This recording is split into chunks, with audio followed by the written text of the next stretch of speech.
What's your definition of greatness? I think the definition of greatness is to inspire the people next to you. Yeah, I think that's what greatness is or should be. It's not something that lives and dies with one person. It's how can you inspire a person to then in turn inspire another person that then inspires another person. And that's how you create something that I think lasts forever. Yeah. And I think that's our challenge as people, is to figure out how our story can impact others and motivate them in a way to create their own greatness. Does it bother you that so many people are happy to see you fail? Absolutely not. Because at the end of the day, all the people that was rooting on me to fail, at the end of the day, they got to wake up tomorrow and have the same life that they had before they woke up today. My biggest motivation in life, is to compete, find different competitions in certain things in life and try to overcome that, be it positive or negative. But I have yet to meet someone who is as competitive as me. Follow your passion first. When I retired from the game, I sat there asking kind of all the wrong questions. What's the biggest industry I can get into? And it's all the wrong stuff. And you got to sit there and ask yourself, okay, what am I truly passionate about? What do I enjoy doing? And when you feel that way, honestly, you feel like you have never worked a day in your life. It's the most fun thing in the world. You get up in the morning excited about what you're doing. And you got to be really honest with yourself about it. If you wake up in the morning and you're dreading going to work, dude, do something else. Right. Do something else. And those are hard decisions to make. But when you make those decisions, it's a very liberating experience. And you find out that the rewards will come.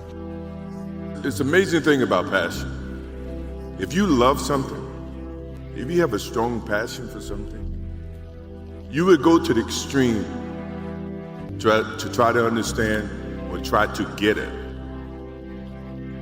Go after your dreams, right? Go after it. I never compromised that. I never allowed anybody to tell me what I was capable of accomplishing. I never let anybody tell me that I can't do, right? I went after it. I put all my eggs in one basket, and hopefully they have that same mentality. If you want to accomplish something or, do something that a lot of people think is difficult to accomplish, you have to put all your eggs in one basket, and there's no compromise with that. I think the best way to prove your value is to work, is to learn, is to absorb, to be a sponge. You always want to outwork your potential. As hard as you believe you can work harder than that.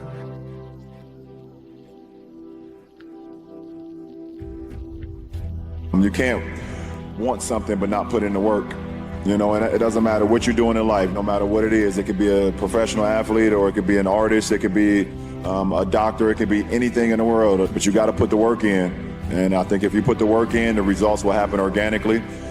And most important, you got to find happiness too. If you're having fun, enjoying what you're doing, then it just makes it so much easier.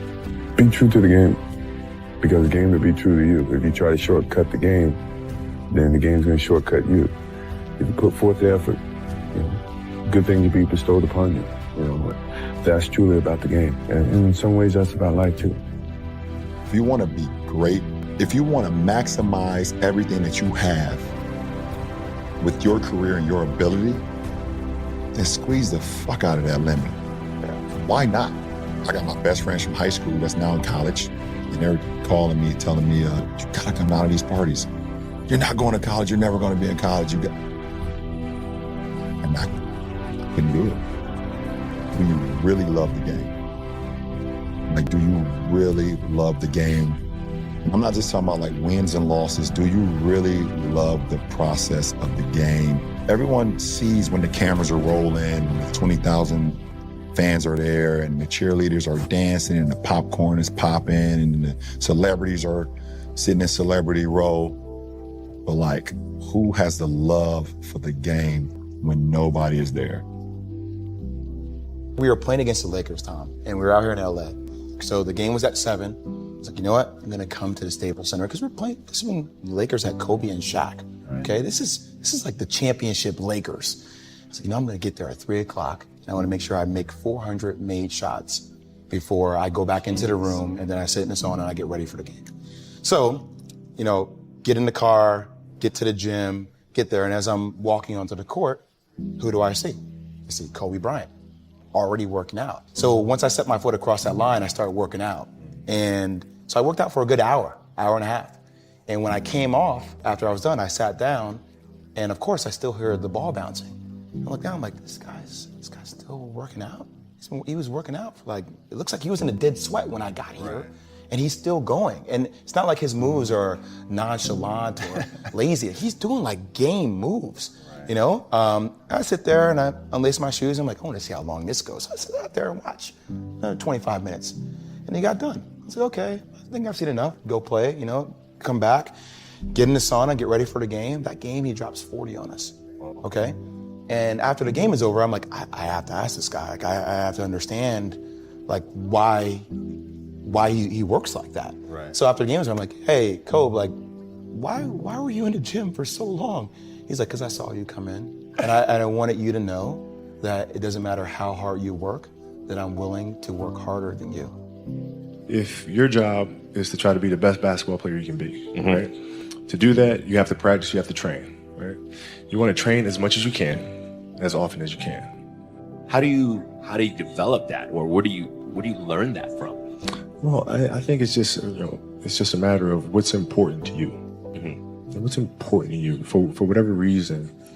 You know, I felt like I didn't feel good about myself if I wasn't doing everything I could to be the best version of myself. If I felt like I left anything on the table, it would eat away at me. I wouldn't be able to look myself in the mirror. Right? So the reason why I can retire now and be completely comfortable about it, because I know that I've done everything I could to be the best basketball player I could be. I don't negotiate with myself. The deal was already made. When I set out at the beginning of the summer and said, this is the training plan I'm doing, I signed that contract with myself. I'm doing it. That's the deal I made. I shook hands with myself. That is the deal. That is the contract. That is non-negotiable. Throughout that process, you'll start talking to yourself like, man, I think I need to, maybe if we, nope. This is a choice that you're gonna make. You know the sacrifices that come along with that. But once you make that deal with yourself, that's it. There's no going back. This is non-negotiable. Non-negotiable. Yeah. It's all about focus. I don't care who you are, where you're from, doesn't matter. It's having a focus and having a purpose. Right? You wake up every single day to get better today than you were yesterday. It doesn't matter what you are. You're a basketball player, a hockey player, golf player, painter, right? You try to reach your full potential by getting better every single day. For me, losing just is the worst feeling in life at anything, whether it's cars, golf, basketball, whatever it is. I hate losing. I mean, it's not even a question. But I have to respect losing, because losing is a part of winning. Yeah. You know, you never just, win. You got to lose to win. Losing is going to hurt. Absolutely. To a point where you would look at, how can I do things different? How can I change? How can I make this team better? And that's the thing about a team, and you know this too, is that before you can look at someone else, you got to look at yourself in the mirror, because that's how things get started. And you got to be willing to change. I'm not going to rest. I'm going to keep on pushing now. There are a lot of answers that I don't have, even questions that I don't have. But I'm just going to keep going. I'm just going to keep going, and I'll figure these things out as we go, right? And you just continue to build that way. So I try to live by that all the time. Have a dream, sacrifice for it, and never, ever rest in the middle. I've missed more than 9,000 shots in my career. I've lost almost 300 games. 26 times I've been trusted to take the game-winning shot and missed. I've failed over and over and over again in my life. And that is why I succeed.